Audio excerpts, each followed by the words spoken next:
नमस्कार दोस्तों, मैं एडवोकेट रीना जैन। आप सुन रहे हैं क्राइम पनिशमेंट सीरीज़ 1 एपिसोड 6। भारतीय दंड संहिता 1860 में कुछ ऐसे अपराध हैं जिन्हें अपराध की श्रेणी में नहीं लिया गया है। उन्हें अधिनियम में साधारण अपवाद कहा गया है। ये साधारण अपवाद धारा 76 से लेकर धारा 106 तक हैं। इनमें से कुछ मुख्य अपवादों के बारे में हम बात करेंगे। तो दोस्तों, आज हम बात करेंगे भारतीय दंड संहिता की धारा 76 के बारे में। धारा 76 विधि द्वारा आबद्ध या तथ्य की भूल के कारण अपने आप को विधि द्वारा आबद्ध होने का विश्वास करने वाले व्यक्ति द्वारा किया गया कार्य। कोई बात अपराध नहीं है जो किसी ऐसे व्यक्ति द्वारा किया जाए जो उसे करने के लिए विधि द्वारा आबद्ध हो, या जो तथ्य की भूल के कारण, ना कि विधि की भूल के कारण, सद्भावपूर्वक विश्वास करता हो कि वह उस कार्य को करने के लिए विधि द्वारा आबद्ध है। यह धारा एक सूत्र पर आधारित है। तथ्य की भूल क्षमा योग्य है, जो बचाव का एक अच्छा आधार है, जबकि विधि की भूल क्षमा योग्य नहीं है। धारा को दो अलग अलग उदाहरणों से समझते हैं।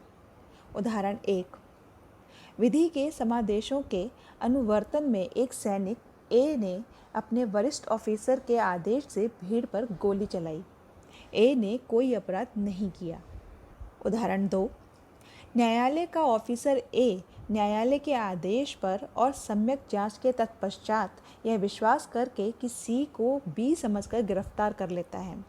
यहाँ ए ने कोई अपराध नहीं किया है। चलिए इस धारा को एक केस के माध्यम से और अच्छे से समझते हैं। एन.पी. प्रताप कुमार वर्सेस रामदास, 23 सितंबर 2009, केरल हाई कोर्ट। इस मामले में वादी एन.पी. प्रताप ने मजिस्ट्रेट न्यायालय के 29 सितंबर 2001 के आदेश को चुनौती देते हुए रामदास उप पुलिस निरीक्षक सहित 8 लोगों के खिलाफ अपील दर्ज की थी। 8 लोग इस प्रकार हैं। नंबर 1, रामदास उप पुलिस निरीक्षक। नंबर 2, रामचंद्रन सहायक उप निरीक्षक। नंबर 3, कुन्हान अति पुलिस उप निरीक्षक। नंबर 4, दासन एडीएल पुलिस उप निरीक्षक। नंबर 5, अब्दुल्ला कोया एआरपीसी। नंबर 6, विलोजमन एआरपीसी। नंबर 7, राजन एआरपीसी। और नंबर 8, केरल राज्य। शिकायतकर्ता ने सीआरपीसी की धारा 378(3) के तहत दर्ज इस अपील में 29 सितंबर 2001 को निचली अदालत द्वारा पारित एक फैसले को चुनौती दी थी, जिसमें धारा 143, 147, 148, 341, 323 और 324 के तहत दंडनीय अपराधों से 7 अभियुक्तों को बरी किया गया था। तो दोस्तों, आइए जानते हैं कि आखिरकार ये मामला था क्या। शिकायतकर्ता student federation of India (SFI) नाम के एक छात्र संगठन का सदस्य है। वर्ष 1994 के दौरान एसएफआई ने सत्ता में तत्कालीन सरकार द्वारा अपनाई गई गलत शिक्षा नीति के विरोध करने का फैसला किया। राज्य भर में विरोध सभाएं और प्रदर्शन किए गए। 18 नवंबर 1994 को जब शिक्षा मंत्री ईटी मोहम्मद बशीर कोझिकोड में मेडिकल कॉलेज में नशीले पदार्थों के खिलाफ सेमिनार का उद्घाटन करने आएंगे, उस दौरान शिकायतकर्ता ने अपने दोस्तों के साथ मिलकर शिक्षा मंत्री के विरोध में प्रदर्शन करने व काले झंडे लहराने का फैसला किया। इस दौरान भास्कर कुरूप सहायक पुलिस आयुक्त कोझिकोड के नेतृत्व में लाठियों से लैस लगभग 150 पुलिसकर्मियों की एक पूरी टुकड़ी भी मुख्य द्वार के पास तैनात हो गई।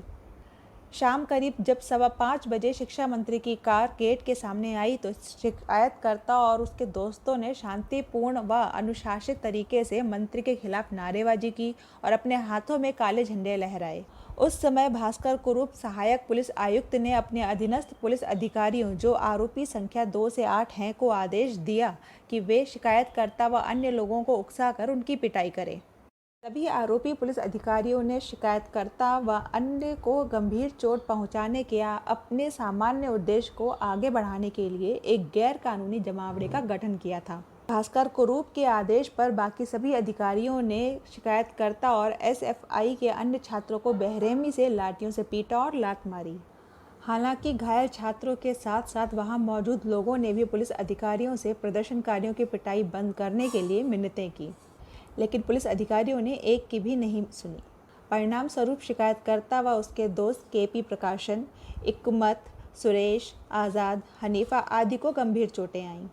इसके बाद पुलिस अधिकारियों ने सभी प्रदर्शनकारियों को पुलिस वैन में बिठाया और वैन के अंदर भी सुरेश, आज़ाद और मुजफ्फर अहमद को डंडे से पीट कर प्रताड़ित किया। इसके बाद उन्हें वैन से थाने में ले जाया गया, जहां करीब 45 मिनट तक थाने में रखने के बाद घायल एसएफआई कार्यकर्ताओं को इलाज के लिए मेडिकल कॉलेज अस्पताल में ले जाया गया।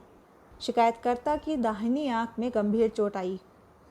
आरोपियों पुलिस अधिकारियों ने धारा 143, 148, 323, 324 और 326 के साथ 149 आईपीसी के तहत दंडनीय अपराध किया है। इसके अलावा आरोपियों ने उनकी बर्बरता से बचने के लिए फरियादी और उनके साथियों के खिलाफ झूठा मामला भी दर्ज किया।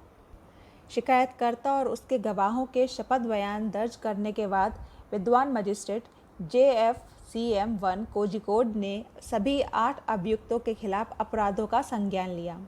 सम्मन मिलने पर सभी 8 आरोपी मजिस्ट्रेट के सामने पेश हुए।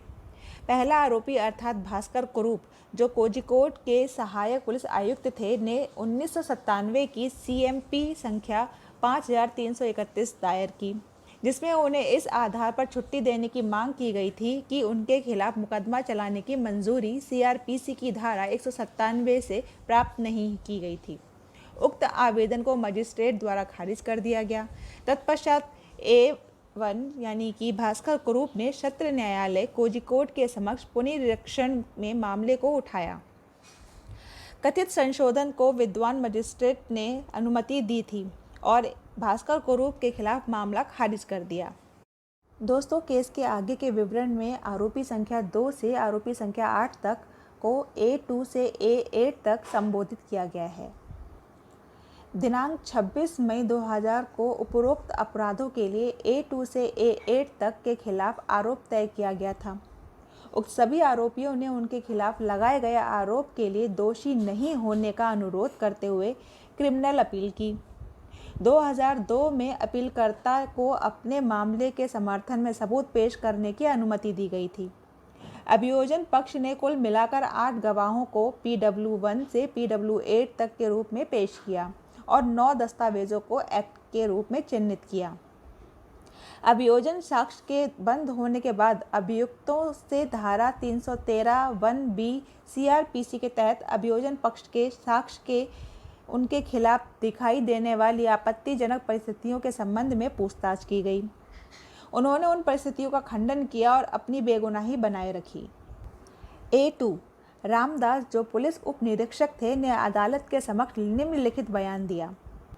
18 नवंबर 1994 को लगभग 5:15 बजे तत्कालीन शिक्षा मंत्री E.T. मोहम्मद बशीर एक समारोह में भाग लेने के लिए मेडिकल कॉलेज आए थे। मंत्री का वाहन आया तो SFI और DYFI के कार्यकर्ता अचानक मंत्री के वाहन के आगे कूद गए और हमला करने का प्रयास किया। A1 सहायक पुलिस आयुक्त भास्कर कुरूप ने आंदोलनकारियों को शांतिपूर्वक तितर-बितर होने के लिए कहा, लेकिन प्रदर्शनकारियों ने उनके अनुरोध पर कोई ध्यान नहीं दिया। लिहाजा मंत्री की सुरक्षा के लिए सहायक आयुक्त ने 2002 की संख्या 876 क्रिमिनल अपील के तहत पुलिस कर्मियों को SFI कार्यकर्ताओं को डराने का निर्देश दिया, लेकिन उनमें से कई कार्यकर्ता वहीं रहे और मंत्री पर हमला करने का प्रयास किया। इसके बाद A1 भास्कर कुरूप सहायक आयुक्त के निर्देशानुसार आंदोलनकारियों को पुलिस वैन से मेडिकल कॉलेज थाने ले जाया गया।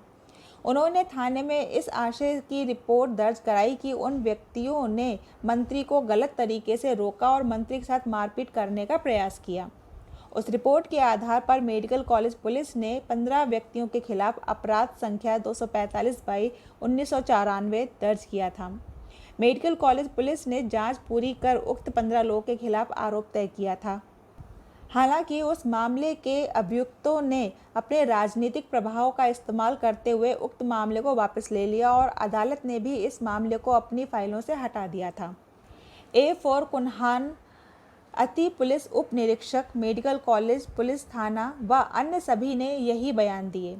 गवाह एक हेड कांस्टेबल के अनुसार उस मामले को चार्जशीट किया गया था और 1995 CC नंबर 712 के अनुरूप फाइल में लिया गया था।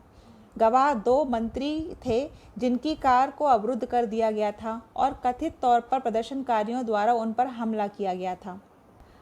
मजिस्ट्रेट ने दिनांक 29 सितंबर 2001 के निर्णय के अनुसार विचारण के बाद A2 से A8 तक को अपराध का दोषी नहीं पाया और उनसे सभी को बरी कर दिया। यह दोष मुक्ति का उक्त आदेश है जिसे इस अपील में चुनौती दी गई थी। शिकायतकर्ता के वकील ने कहा कि शिकायतकर्ता और उसके साथी सभी छात्र जो राज्य में व्यावसायिक शिक्षा के निजीकरण की सत्ता में तत्कालीन सरकार की नीति का विरोध कर रहे थे। उन्होंने केवल विरोध के निशान के रूप में काले झंडे लहराकर शांतिपूर्ण आंदोलन शुरू किया था। निचली अदालत यह नोट करने में विफल रही कि घटना एक से अधिक स्थल थे।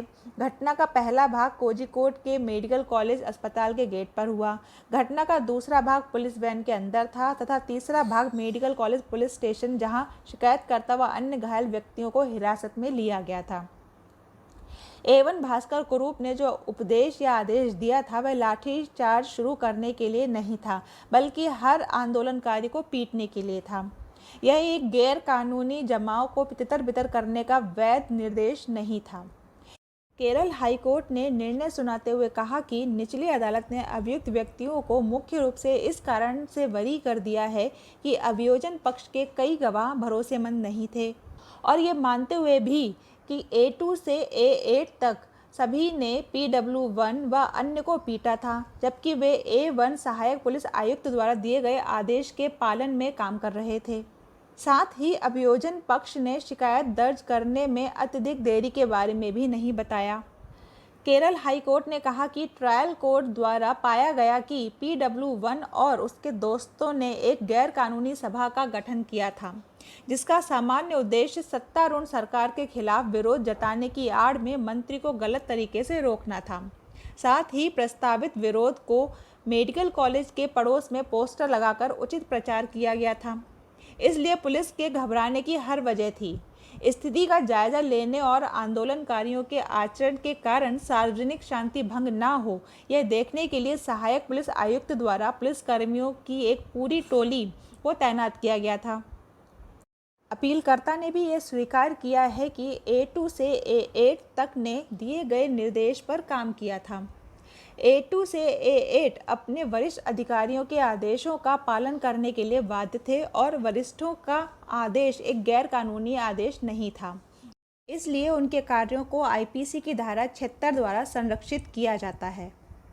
एक व्यक्ति द्वारा किया गया कार्य या तथ्य की गलती से खुद को कानून द्वारा बाध्य होने का विश्वास करना कुछ भी अपराध नहीं है, जो किसी ऐसे व्यक्ति द्वारा किया जाता है जो तथ्य की गलती के कारण होता है या जो किसी गलती के कारण नहीं होता। भावपूर्वक कानून स्वयं को ऐसा करने के लिए कानून द्वारा बाध्य मानता है। यहाँ धारा 76 का उदाहरण का लागू होता है।